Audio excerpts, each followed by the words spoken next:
Police ಇಲಾಖೆ ಈ ವಿಚಾರದಲ್ಲಿ ಎಚ್ಚೆತ್ತುಕೊಳ್ಳದೇ ಇದ್ರೆ ಅವರ ಬುಡುಕು ಬರುತ್ತೆ ಅನ್ನೋದನ್ನ ಈ ಹಿಂದೆಯೂ ಕೂಡ ಹೇಳಿದ್ದೆ.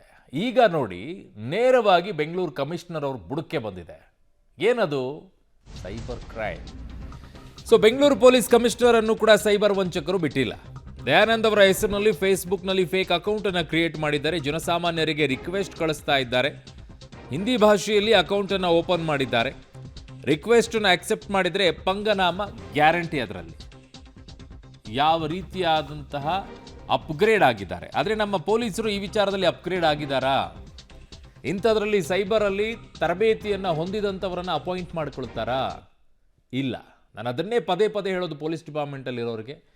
ಇಲ್ಲಿ ಯಾವ ರೀತಿಯಲ್ಲೂ ಕೂಡ ಸೈಬರ್ ಅದರಲ್ಲಿ ಪರಿಣಿತರನ್ನು ಸೇರಿಸಿಕೊಳ್ಳೋದಿಲ್ಲ.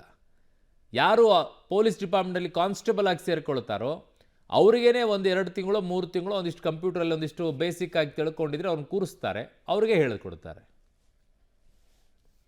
ನನ್ನ ಸಹೋದ್ಯೋಗಿ ನರಸಿಂಹಮೂರ್ತಿ ನನ್ನ ಸಂಪರ್ಕಕ್ಕೆ ಸಿಗ್ತಾ ಇದ್ದಾರೆ. ನರಸಿಂಹಮೂರ್ತಿ, ಪೊಲೀಸ್ ಇಲಾಖೆ ಈ ವಿಚಾರದಲ್ಲಿ ಎಚ್ಚೆತ್ತುಕೊಳ್ಳದೇ ಇದ್ರೆ, ಇನ್ನೂ ಕೂಡ ಅಪ್ಗ್ರೇಡ್ ಏನಾದರೂ ಪೊಲೀಸರು ಆಗದೇ ಇದ್ರೆ, ಪೊಲೀಸ್ನಲ್ಲಿರುವಂಥವ್ರಿಗೆ ಎಲ್ಲರಿಗೂ ಕೂಡ ಇದೇ ರೀತಿ ಅವರ ಬುಡುಕೆನೆ ಬರುತ್ತೆ. ಸೈಬರ್ ಕ್ರೈಮ್ ವಂಚಕರು ಅವರಿಗೇನೆ ಬಂದು ನಿಲ್ತಾರೆ ಅಂತ ಈಗ ಕಾಣಿಸ್ತಾ ಇದೆಯಾ ಅಂತ ಪೊಲೀಸರಿಗೆ?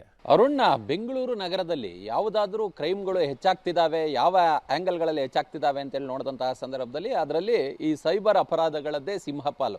ಯಾಕಂತ ಹೇಳಿದ್ರೆ ಬೆಂಗಳೂರಿನ ಪ್ರತಿ ಒಂದೊಂದು ಡಿವಿಷನ್ನಲ್ಲೂ ಕೂಡ ಈಗಾಗಲೇ ಸೈಬರ್ ಠಾಣೆಯನ್ನು ತೆರೆಯುವ ಕೆಲಸವನ್ನು ಮಾಡಿದ್ದಾರೆ. ಆ ಸೈಬರ್ ಠಾಣೆಯಲ್ಲಿ ಏನಿಲ್ಲ ಅಂತ ಹೇಳಿದ್ರು ವರ್ಷಕ್ಕೆ 2-3 ಸಾವಿರ FIRಗಳು ದಾಖಲಾಗ್ತಿದ್ದಾವೆ. ಅಷ್ಟರ ಮಟ್ಟಿಗೆ ಸೈಬರ್ ವಂಚಕರು ಸಾಕಷ್ಟು ಆಯಾಮಗಳಲ್ಲಿ ಹಣವನ್ನು ವಂಚನೆ ಮಾಡೋದು, ಮತ್ತು ಈ ಬೇರೆ ಬೇರೆ ರೀತಿಯಾಗಿ ಆನ್ಲೈನ್ ಫ್ರಾಡ್ಗಳನ್ನು ಮಾಡೋದು, ಇವೆಲ್ಲವೂ ಕೂಡ ಸರ್ವೇ ಸಾಮಾನ್ಯವಾಗಿದೆ. ಇದೀಗ ಹೊಸ ಸೇರ್ಪಡೆ ಬೆಂಗಳೂರು ಪೊಲೀಸ್ ಆಯುಕ್ತರ ಹೆಸರಿನಲ್ಲಿ ಒಂದು ನಕಲಿ ಫೇಸ್ಬುಕ್ ಖಾತೆಯನ್ನು ತೆರೆಯಲಾಗಿದೆ. ಅದರ ಮುಖಾಂತರ ಸಂಬಂಧಪಟ್ಟವರಿಗೆ ಒಂದಷ್ಟು ಫ್ರೆಂಡ್ ರಿಕ್ವೆಸ್ಟನ್ನು ಕಳಿಸುವ ಕೆಲಸವನ್ನು ಮಾಡಲಾಗ್ತಿದೆ ಅಂತೇಳಿ.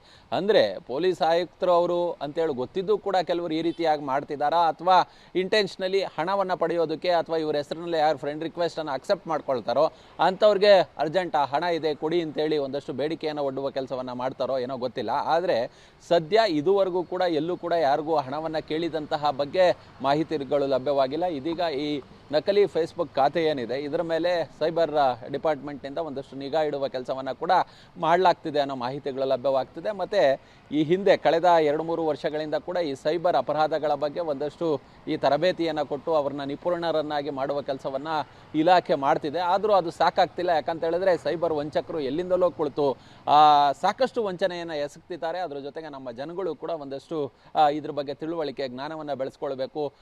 ಯಾವ್ಯಾವ ಆ್ಯಂಗಲ್ಗಳಲ್ಲಿ ಇವರು ವಂಚನೆಯನ್ನು ಮಾಡ್ತಿದ್ದಾರೆ, ಯಾವುದಕ್ಕೆ ಪ್ರತಿಕ್ರಿಯಿಸಬೇಕು, ಯಾವುದಕ್ಕೆ ಪ್ರತಿಕ್ರಿಯಿಸಬಾರ್ದು, ಮತ್ತು ಯಾವಾದರೂ ಈ ಲಿಂಕ್ಗಳು ಬಂದಂತಹ ಸಂದರ್ಭದಲ್ಲಿ ಅದನ್ನು ಒತ್ತಬಾರ್ದು, ಇವೆಲ್ಲವನ್ನು ಕೂಡ ನಮ್ಮ ಜನಗಳು ಕೂಡ ಒಂದಷ್ಟು ತಿಳ್ಕೊಳ್ಬೇಕಾದಂತಹ ಅವಶ್ಯಕತೆ ಇದೆ. ಅರುಣ್. ಓಕೆ ನರಸಿಂಹಮೂರ್ತಿ, ನಿಮ್ಮೆಲ್ಲ ಮಾಹಿತಿಗೆ ಧನ್ಯವಾದಗಳು.